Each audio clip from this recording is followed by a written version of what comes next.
Breaking news చూస్తున్నాం. MP Dharmapuri Arvind interesting comments చేస్తున్నారు. జూబ్లీహిల్స్ బాధ్యత కిషన్ రెడ్డిదే అంటున్నారు. జూబ్లీహిల్స్ ఎన్నికలు కిషన్ రెడ్డి స్ట్రాటజీ ప్రకారం నడుస్తున్నాయంటున్నారు. కిషన్ రెడ్డి సూచనల మేరకే ముందుకెళ్తామని, పార్టీ పిలిస్తేనే జూబ్లీహిల్స్లో ప్రచారం చేస్తానంటూ ఆయన కామెంట్స్ చేస్తున్నారు.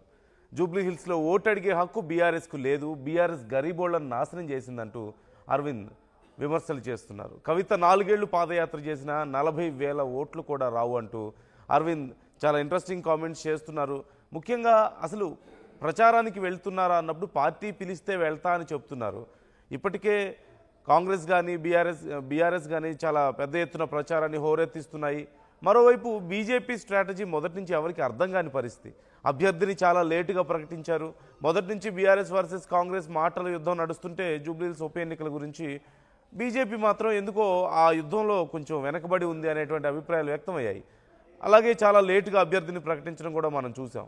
ఇప్పుడు ప్రచారం విషయంలో కూడా ఎందుకని కీలక నాయకులు సైతం పిలిస్తే వెళ్తామని ఇంకా మాట్లాడే పరిస్థితి ఎందుకు వస్తుంది? మరోవైపు పూర్తి బాధ్యత కిషన్ రెడ్డిదే అన్నది ఇక్కడ క్లియర్గా కనిపిస్తుంది. అభ్యర్థిని నిర్ణయించడం దగ్గర నుంచి, ప్రచారం నిర్వహించడం దగ్గర నుంచి అక్కడి స్ట్రాటజీ అంతా కూడా కిషన్ రెడ్డి మీదే ఉంది, బాధ్యత అంతా కూడా. డీటెయిల్స్ తెలుసుకుందాం. మా ప్రతినిధి శ్రీధర్ జాయిన్ అవుతున్నారు. శ్రీధర్, ఏం జరుగుతుంది బీజేపీలో? జూబ్లీహిల్స్ ఉప ఎన్నికల్లో మొదటి నుంచి ఎక్కడో ఒక చిన్న డౌట్ కనిపిస్తుంది బీజేపీలో. అంటే కొంచెం లేటుగా ఆ ఫైట్లోకి ఎంటర్ అవ్వడం కానీ, లేటుగా అభ్యర్థిని ప్రకటించడం కానీ, బాధ్యత అంతా కిషన్ రెడ్డి తీసుకున్నారు అని చెప్తున్నారు. ఎవరు అడిగినా సరే అదే మాట మాట్లాడుతున్నారు. ఇప్పుడు ప్రచారానికి వెళ్తారా అంటూ అరవింద్ని అడిగితే పార్టీ పిలిస్తే వెళ్తారని చెప్పి మాట్లాడుతున్నారు. ఏదో ఒక చిన్న ల్యాక్ ఆఫ్ క్లారిటీ కనిపిస్తుంది. ఎందుకని, ఏం జరుగుతుంది అసలు బీజేపీలో?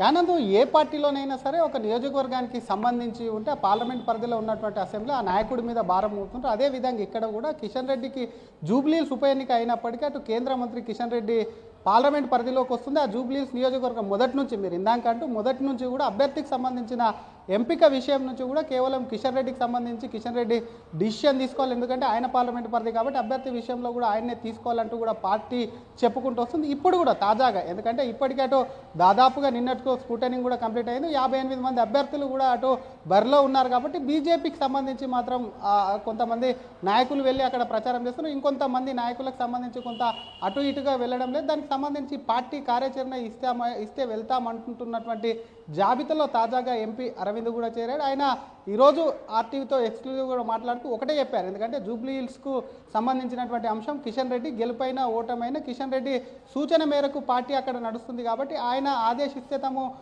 పార్టీ ప్రచారం చేసేందుకు పార్టీకి సంబంధించినటువంటి షెడ్యూల్ ఇస్తే కూడా అక్కడికి వెళ్ళి కూడా క్యాన్వాసింగ్ చేస్తామంటూ అరవింద్ అనడం కాకుండా అక్కడ ఉన్నటువంటి సిచ్యువేషన్, ఎందుకంటే జూబ్లీహిల్స్ అంటే అటు సికింద్రాబాద్ పార్లమెంటు, ఆ పార్లమెంట్ నుంచి ప్రాతినిధ్యం వహిస్తున్నటువంటి కిషన్ రెడ్డి కాబట్టి అది కిషన్ రెడ్డి అడ్డ కాబట్టి పార్టీ కూడా ఆయన చెప్పినట్టు నడుస్తుంది. కాబట్టి డెఫినెట్గా కిషన్ రెడ్డి సంబంధించి కిషన్ రెడ్డి అడుగుజాడల్లో నడుస్తామంటూ కొంత కిషన్ రెడ్డి పైన భారం మోపారు. కేవలం ఈరోజు అరవిందే కాదు, గతంలో చూసాము ఒకవైపు పార్టీకి సంబంధించినట్టు సాక్షాత్తు బీజేపీ రాష్ట్ర పార్టీ అధ్యక్షుడిగా తెలంగాణకి ఇటు రామచంద్రరావు ఉన్నారు. అభ్యర్థి విషయంలో కాస్త ఆలస్యం, ఇందాక మీరు చెప్పారు, ఆలస్యం జరిగినప్పుడు కూడా అభ్యర్థి విషయంలో ఎందుకు పార్టీ డిసిషన్ తీసుకుంటలేదని రామచంద్రరావును ఆర్టీవీ అడిగినప్పుడు కూడా అది కిషన్ రెడ్డి గారి యొక్క పార్లమెంట్ నియోజకవర్గం కాబట్టి డిసిషన్ అంతా కిషన్ రెడ్డి పైన వదిలేసాము అని చెప్పి ఆయన చెప్పడమే కాకుండా ఆ తర్వాత మొన్న జరిగినటువంటి ఎన్నికల ర్యాలీ, నామినేషన్ సంబంధించినటువంటి ర్యాలీ ఏదైతే నామినేషన్ ర్యాలీలో సైతం అటు మరొక కేంద్ర సహాయ మంత్రిగా ఉన్నటువంటి బండి సంజయ్ సైతం కిషన్ రెడ్డి గారి యొక్క నాయకత్వం, కిషన్ రెడ్డి నాయకత్వం యొక్క పనిచేస్తాం, కిషన్ రెడ్డి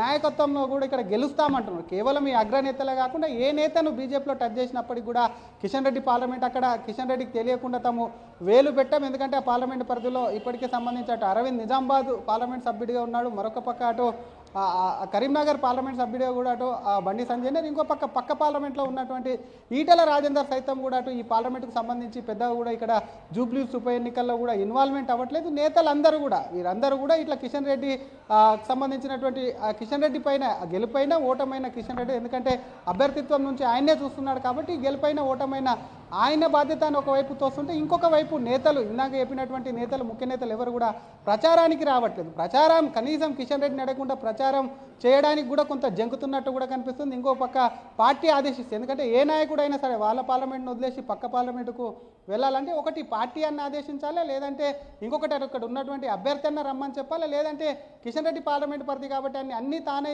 ముందుండి నడిపిస్తున్నాడు కాబట్టి కిషన్ రెడ్డి అయినా సరే ప్రచారానికి పిలవాలి. అదే దాన్ని కూడా ఇక్కడ ఎవరు పార్టీ నేతలంతా మిగతా వాళ్ళు అవలంబిస్తున్నారని చెప్పాలి. కొంత కిషన్ రెడ్డి గారి మీద భారం వేస్తుంది. ఎందుకంటే ఇందాక చెప్పినటువంటి ఎగ్జాంపుల్ అన్నింటిలో కూడా ప్రతి ఒక్కరు కిషన్ రెడ్డి పేరు చెప్తున్నారు, మిగతా ఎమ్మెల్యే సైతం కూడా కిషన్ రెడ్డి పేరు చెప్తున్నారు. కాబట్టి కిషన్ రెడ్డి భుజాల మీద ఈ భారం అంతా పడబోతుంది. ఎందుకంటే ఇది రాష్ట్రానికి సంబంధించినటువంటి ఒకే ఒక ఉప ఎన్నిక ఇక్కడ జరుగుతుంది. రాష్ట్రం మొత్తం కూడా ఈ ఉప ఎన్నిక వైపు చూస్తుంది. అది కూడా బడాబాబులు ఉండేటువంటి జూబ్లీహిల్స్ కాబట్టి ఆ జూబ్లీహిల్స్ నియోజకవర్గం అంటే జూబ్లీహిల్స్ అంటేనే అక్కడ చాలా మంది పెద్దోళ్ళు ఉంటారని అక్కడ పెద్దోళ్ళు ఉంటారని పెద్దోళ్ళు ఉండేటువంటి ఏరియా కాబట్టి దానికి సంబంధించి ఇప్పుడు కిషన్ రెడ్డి మీద భారం మోపడం ఏదైతే ఉందో అది డెఫినెట్గా కూడా ఆయనకు సంబంధించి ఒక సవాలే అని చెప్పొచ్చు. ఏ నాయకులు ఏం చెప్పినప్పుడు కిషన్ రెడ్డికి గెలిచినా ఓడినా మాత్రం ఖచ్చితంగా ఇప్పుడు ఆయన పార్లమెంట్ నియోజకవర్గం ఆయనకు బాధ్యత ఉంది, అందులోనూ అధ్యక్షుడిగా పనిచేస్తున్నారు. బీజేపీలో చాలా కీలకమైన వ్యక్తి తెలంగాణ బీజేపీలో.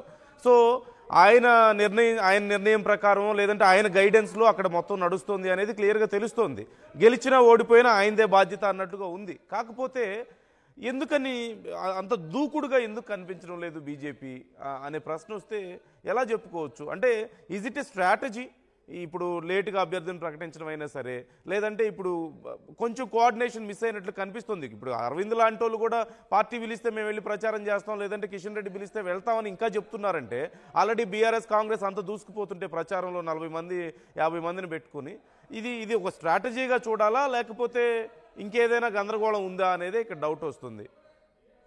డెఫినెట్గా మందు ఎందుకంటే రెండు విషయాలు మీరు అన్నట్టుగా క్లారిటీ. ఒకటి పార్టీకి సంబంధించిన స్ట్రాటజీ, ఎందుకంటే ఎప్పుడు ఏ నాయకుడిని దించాలని పార్టీ కొంత ఆలోచిస్తుంది. ఎందుకంటే నాయకులు ఎవరు కూడా అక్కడ సంబంధించి ఇందాక చెప్పుకున్నటువంటి ప్రాతినిధ్యం వహిస్తున్న కిషన్ రెడ్డి కానివ్వండి, అటు రాష్ట్ర పార్టీ నుంచి ఆదేశాలు కానీ, ఇంకోవైపు అభ్యర్థి నుంచి కూడా కొంత అభ్యర్థన అనేది కూడా ఏదైతే రాదో రిక్వెస్ట్ అక్కడ నుంచి కూడా ప్రచారానికి రావాలని కొంత పిలుపు రాదు. అప్పుడు ఏ నాయకుడైనా పార్టీలో ఉన్నప్పటికీ పార్టీలో ఏ పదవులు ఉన్నప్పుడు కొంత జంకుతారు. ఇక్కడ ఉన్నటువంటి నాయకుల్లో కూడా అదే జరుగుతుంది. ఎందుకంటే కేంద్ర మంత్రిగా ఉన్నాడు కిషన్ రెడ్డి, చాలా సీనియరు, పార్టీకి సంబంధించి అన్ని తానే ఉండయి, ప్రస్తుతం జూబ్లీహిల్స్ ఎలక్షన్ నడిపిస్తున్నారు. కాబట్టి ఆయన ఆదేశాలు లేకుండా ముందుకెళ్తే మళ్ళీ దానికి సంబంధించి కొంత ఇబ్బందులు అయ్యేటువంటి పరిస్థితి ఉంటుంది. కాబట్టి పూర్తి స్థాయిలో బాధ్యత, ఎందుకంటే గెలుపు ఓటములే కాదు పార్టీ బాధ్యత ఆయనే ప్రస్తుతం నెత్తిన పెట్టుకున్నారు కాబట్టి ఆయనకు సంబంధించి ముందుండి నడిపిస్తున్నారు. కాబట్టి ఆ విధంగా వెనక్కి ఒకవైపు నాయకులు కొంత సంకోచిస్తున్నారు, వాళ్ళు కొంత వెనక్కి కొంత ఆలోచించి కొంచెం వెనక్కి తిరిగి చూసుకుంటున్నారని చెప్పొచ్చు. ఇంకొక వైపు పార్టీకి సంబంధించి చూస్తే అభ్యర్థి విషయంలో నిజంగానే ఆలస్యమైంది. ఇతర పార్టీల కంటే తాము